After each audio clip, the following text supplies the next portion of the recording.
The very first one was pretty wild.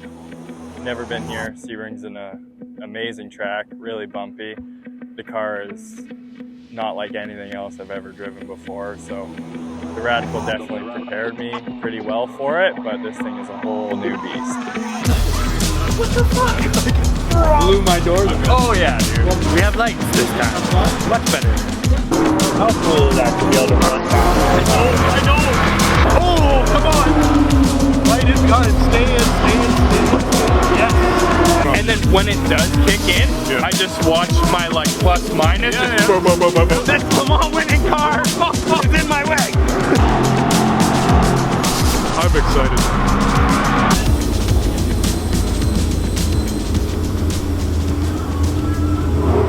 Oh, here we go.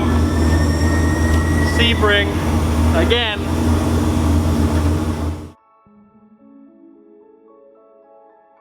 Arriving here at Sebring before our finale, that Pistons and Props Classic 12 hour. We have a few days of testing. Whether you know that track, know your car or not, testing is always really important to be able to dial in the setups. Now for this weekend, it was really nice to be able to use some of that time to get Kenny in the car. I know as a driver, getting into that new car, new platform, doing it in a low pressure environment is really critical, just to be able to bring in those visual reference points, get comfortable with the nuances of the chassis. So as we arrived here at Sebring, we had Wednesday and Thursday, plenty of time for us to be able to do some testing before we start getting into those sprint races or the classic 12-hour races.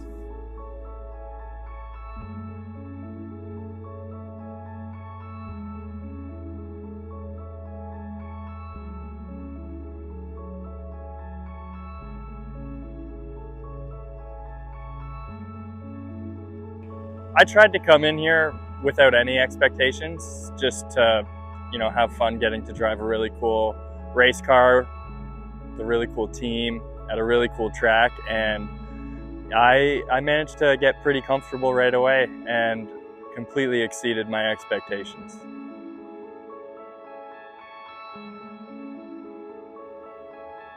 I knew working with Kenny that we had a safe driver to work with.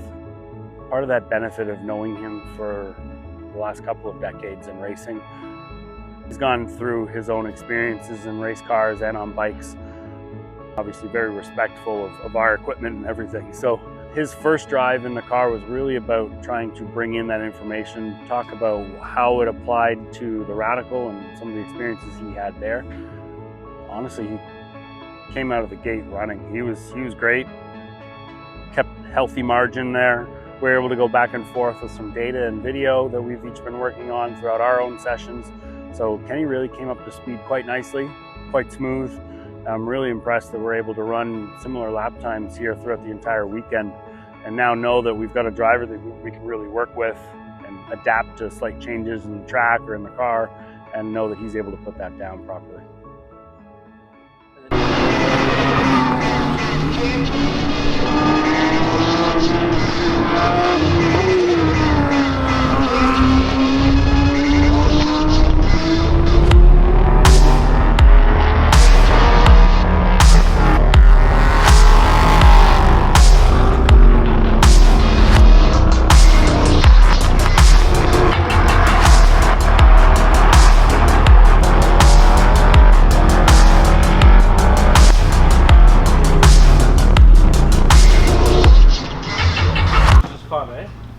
It's weird. I should just tell people and watch the struggle. It feels like it's gonna be super easy, and then and then it's just like it grabs it. Yeah. Oh, the flywheel's 12 inch. There's no mass. Yeah.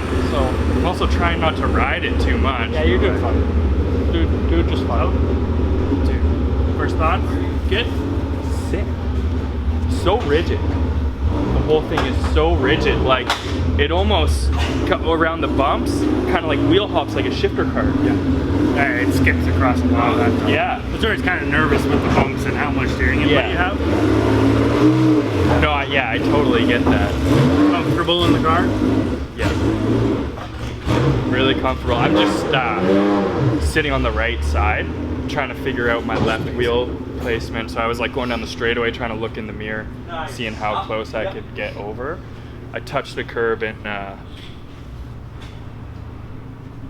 5, a little bit, one lap, just like, it wasn't like a big use hit or it to anything. see where the reference is. Yeah, I just like touched it and I was like, oh, I really didn't think I was that close. And that was, so I'm leaving a lot of room on either side right now.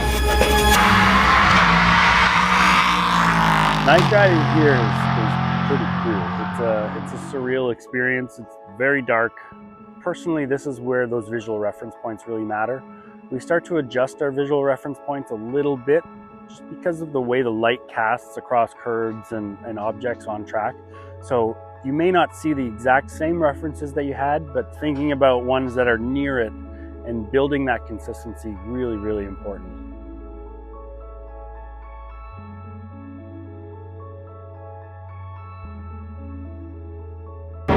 Felt better, like going into every corner, every lap, just like you need completely different references.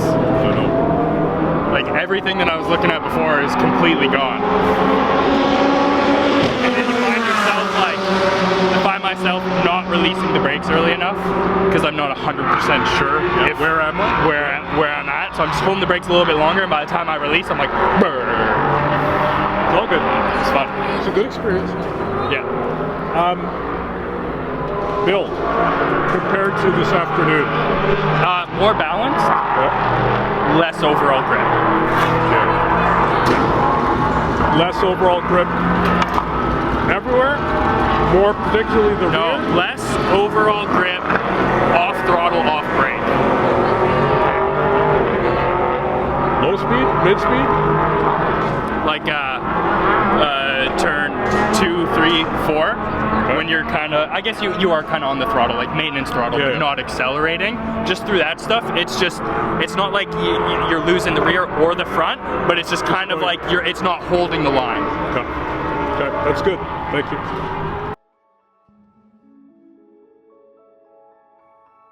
That was a big learning curve for sure.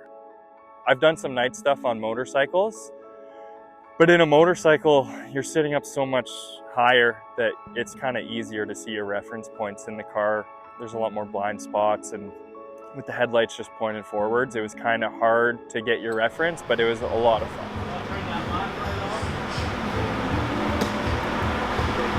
We have lights this time. Much better. Much better.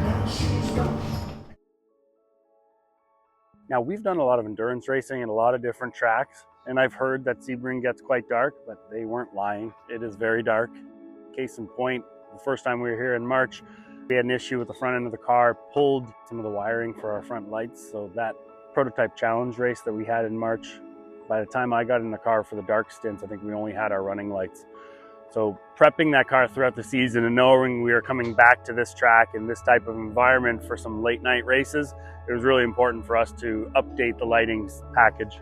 Adam's been able to put together a really good headlight setup, replacing some of the factory LEDs on the front end of our LMP3, as well as adding some glow lights just to be able to identify the car when it's at speed on track, and then some interior black lights. So overall, the new disco theme inside the car has worked really well. It allows us to see, and those black lights are really important, that it doesn't take away your vision from looking out into the abyss.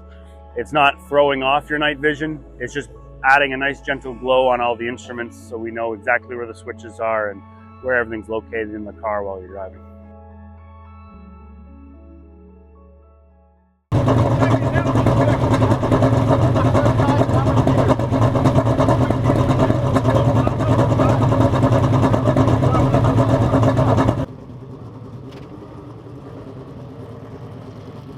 Chris and the whole FEL group have been a critical part of developing that Canadian talent. They've given us opportunities to race on a national level in Canada. They're putting together a really professional series, and they do want to make sure that they provide that stepping stone for Canadian drivers to get their brand out there, get their name out there, get that racing experience, and prepare them well to be able to go to some of these international championships. This weekend was a cool experience with Chris, where we could identify a driver in the FEL championship, being Kenny. He's won the Radical Cup Canada Championship. He's driven really well. We have a good relationship there too, so we knew he was going to be a nice, safe bet to bring him down, and obviously very competitive.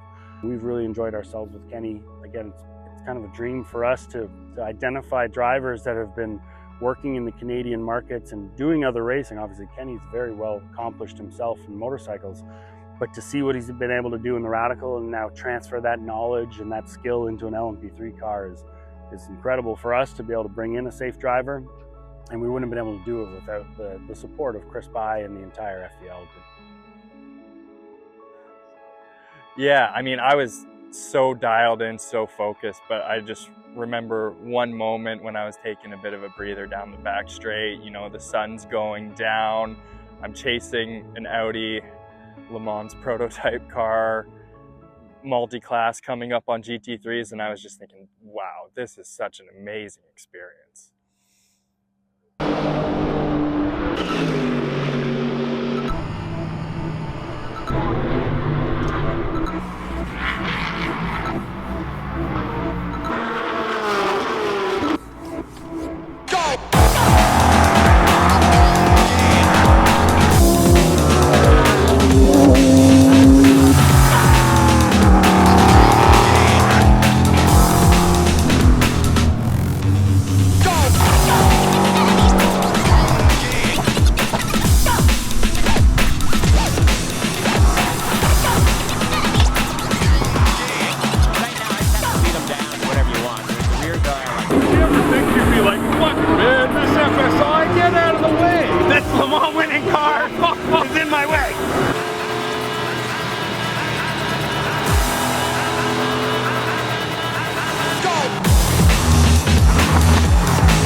Flyer when he's flashing me out.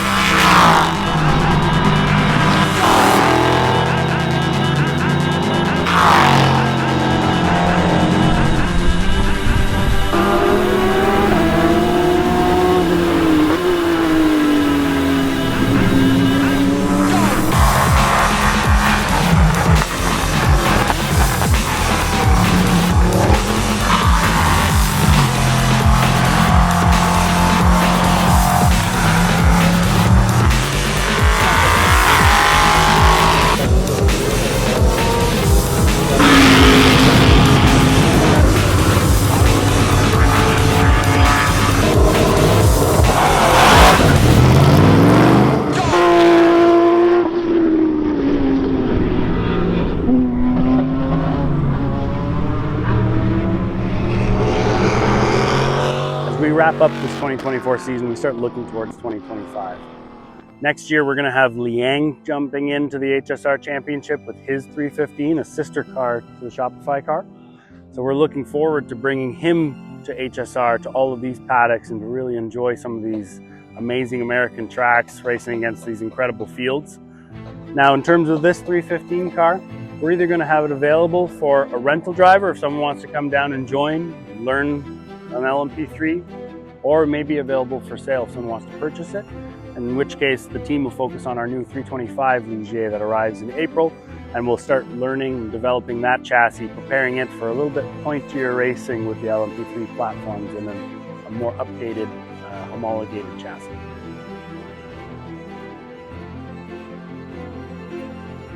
It's just so cool. I mean, like when my superbike career ended and my dad and I went out and we got a Radical, we were just doing it for fun on the weekends. I had no idea that I could potentially get an opportunity to do something like this. And now that I'm down here, you know, if it just happens the one time, check it off the bucket list, great. But man, I've got the taste in my mouth and I just want more now. They you all so much.